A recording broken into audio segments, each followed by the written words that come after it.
In the next segment, we'll explain temperature control, including the danger zone, hot and cold holding, proper cooking temperatures, thawing, and cooling food.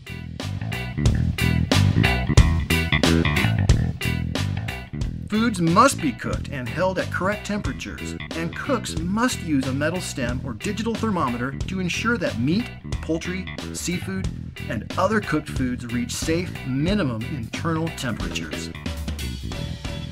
Obviously, the only way to be sure that you've cooked something to the right temperature is with a probe thermometer.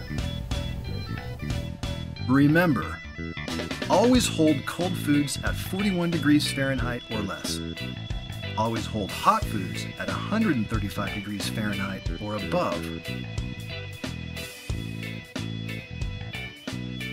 Most bacteria do not grow in very hot or cold temperatures. The danger zone in which bacteria can grow rapidly is between 41 degrees Fahrenheit and 135 degrees Fahrenheit. Potentially hazardous foods may not be at room temperature for more than 4 hours while being prepared. When you're working with food, it's key to work quickly in small batches.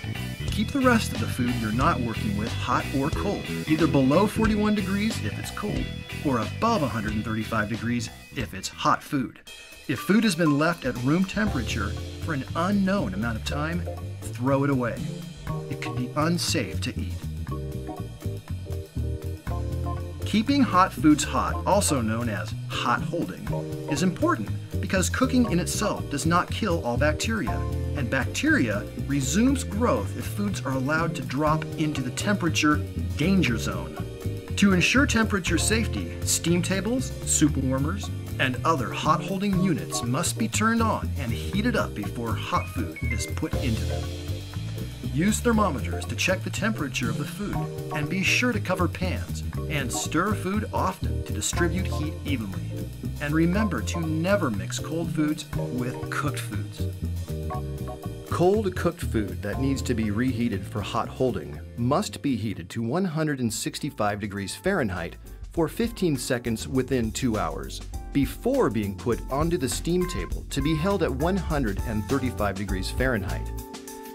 The steam table should already be hot before food is placed inside.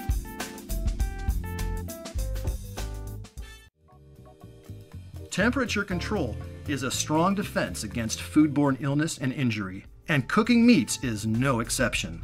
The guidelines for cooking meat are crucial to keeping customers healthy. Know the proper cooking temperatures for each type of meat, and check your temperatures with the appropriate thermometer. But depending on the type of meat you're serving, safe temperatures can vary. Temperature control is also vital when it comes to handling cold foods. When practicing cold holding, always be mindful of the danger zone and keep cold foods at 41 degrees Fahrenheit or colder. Foods can be kept in a refrigerator, ice, or other approved methods to keep bacteria from growing. When using ice to keep food cold, the ice must surround the container to the top level of the food.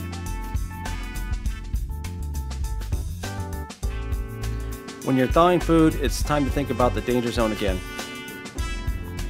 Which would be any time the food is above 41 degrees. Acceptable methods of safely thawing frozen foods include: in the refrigerator, put frozen foods in the refrigerator until thawed. This is the slowest and safest method. Thaw raw meats on the bottom shelf or in a container to avoid cross-contamination with other foods. Under cold running water, keep the food covered in cold 70 degrees Fahrenheit or colder, running water until it's thawed. Or you may thaw as part of the cooking process or in the microwave for certain foods. Small items, such as frozen burritos, may be thawed while they cook.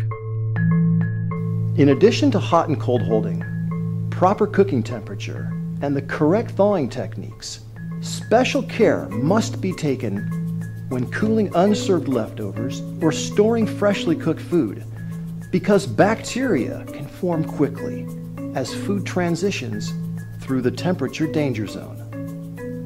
It goes back to the danger zone. You want to move food through the danger zone as quickly as possible. For instance, you make some hot food and you want to reserve it the next day. Your goal is to safely cool the food from 135 degrees to below 41. The key to cooling food safely is in 2 phases.